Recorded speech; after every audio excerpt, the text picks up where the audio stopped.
Would you like to learn how to draw your very own sugar skull? Well, just watch. Make sure you hit the thumbs up, that's a like. Then hit subscribe and hit that bell.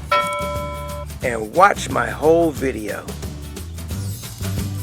The Mexican holiday, Dia de los Muertos, or Day of the Dead, is celebrated on the 1st and 2nd of November in connection with the Catholic holidays of All Saints' Day and All Hallows' Day.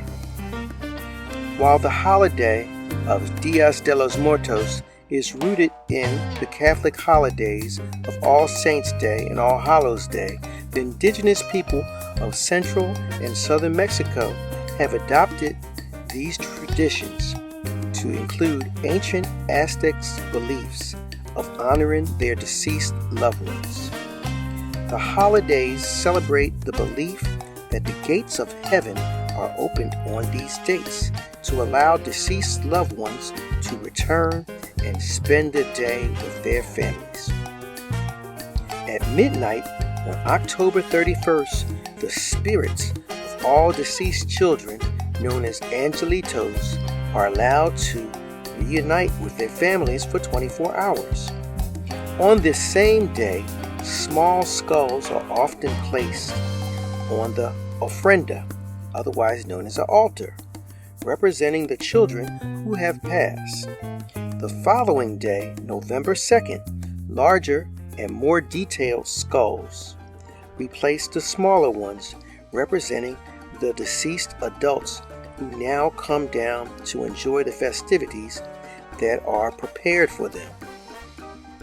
In addition to being placed on altars, sugar skulls are often used to decorate the gravestones of the deceased. Their name comes from the clay molded sugar that authentic sugar skulls are made from before being decorated with feathers, colored beads, foils, and icing. The skulls are very brightly and cheerfully colored, meant to celebrate the lives of the deceased ones. Often, the name of the past loved ones is written on the skull's forehead before being placed on the altar. And to honor my father, who passed 11 years ago, I wrote Daddy on my skull, which you'll see at the end of the video today, in his honor.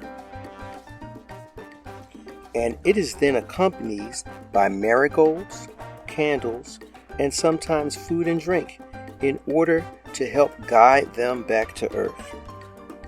Sugar skulls can be made by anyone and are a wonderful addition to any Day of the Dead celebration. They make a great craft project too, especially if you're looking forward to involve children in the festivities. For a change this year, I decided to create my sugar skull on a pumpkin. October has been pumpkin month for Mr. Smith's Art Room for Kids, so I hope that you have enjoyed the videos that I have been presenting. Anyway, please like, subscribe to my channel, share them with a friend, and always remember, please come back and see me again. Take care.